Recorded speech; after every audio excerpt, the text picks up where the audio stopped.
Did you know that 1 in 3 women ages 11 to 17 get sexually harassed or assaulted at least once in their adolescence? To put this into perspective, could the first 4 rows of the theater, 3 rows of the theater, please stand up.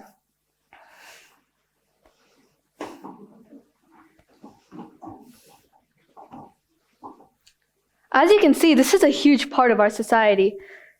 Imagine that so many women will go through this, yet the crime may still go unreported due to fear, shame, isolation, or even not being believed. You can sit down now.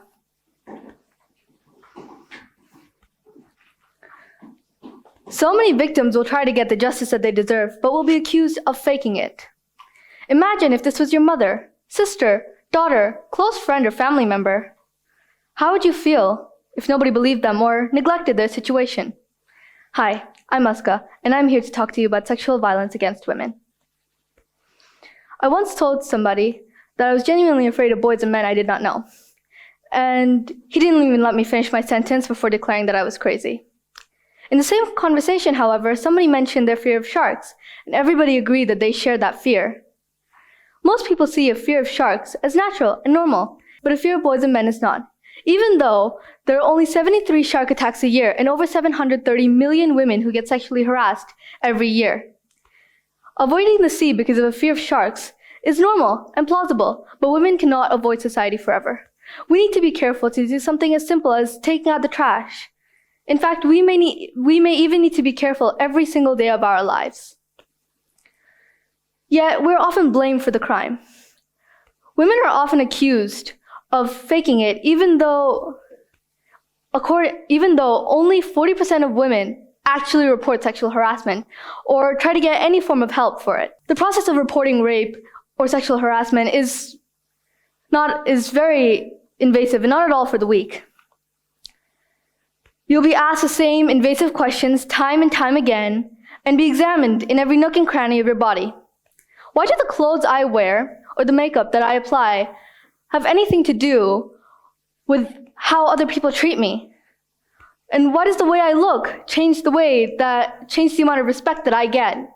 Is it truly my fault that somebody else wasn't able to perform any basic human decency or practice self-control? Why isn't this spoken about in more schools and households? Sexual violence has a huge impact on a person's life. It can change their perspective of the world. Victims may not leave their houses for several years after the attack, and they may feel unsafe in safe environments. Last year, I was talking to a group of boys in my year group, and about all the things that women have to go through, and I was told that it's not all men. Women get told all the time that it's not all men. And to be honest, I think I'm starting to believe them. It's not all men. It's not all men who are safe. It's not all men who are kind. It's not all men who are respectable. In reality, it's not all men. But 99% of perpetrators of sexual violence are men.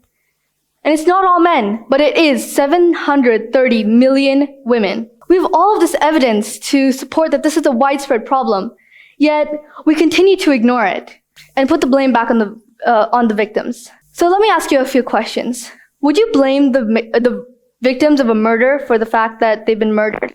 Or the victims of gang violence for the fact that they've been targeted? Or the victims of mass shootings for the fact that there was a shooting in their area? I'm going to assume that the answer is no. Then why do we blame the victims of sexual violence for the fact that they have been violated, when we should be educating the population on the real impacts of the trauma that it causes? Especially when we should be respecting and empathizing with those who have been able to share their stories and creating safer spaces and empowering those who haven't been able to. We need to shift the blame from the victim to the abuser.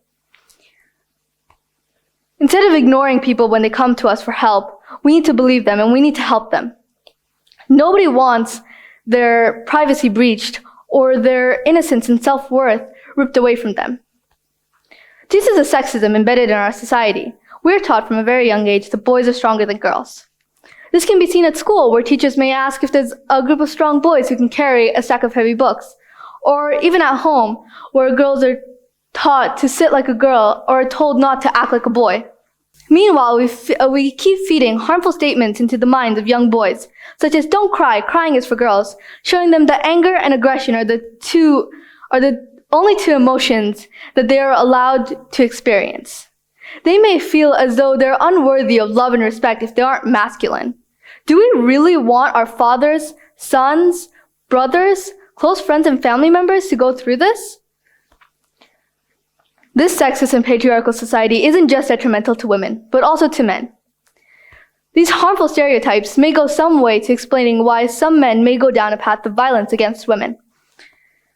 Men should be able to experience their emotions and to feel vulnerable, for their sake and ours. Feeling their emotions and not channeling anger as their main emotion could help them lead a better quality of life, and it could also save a few lives. When one half of our society is canalized to be aggressive and oppressive, and the other half is canalized to endure that aggression and oppression, society cannot progress. On the contrary, it starts to regress. I do not believe that men deserve to be disrespected in any way, but that is not my aim with this talk. My aim with this talk is to show you that we're all suffering from a rigid patriarchal society. A society in which we are aware of all the issues, yet we are not doing enough to change or eliminate them. I want to do my part in treating the patriarchal sickness that has plagued our society. Thank you for listening.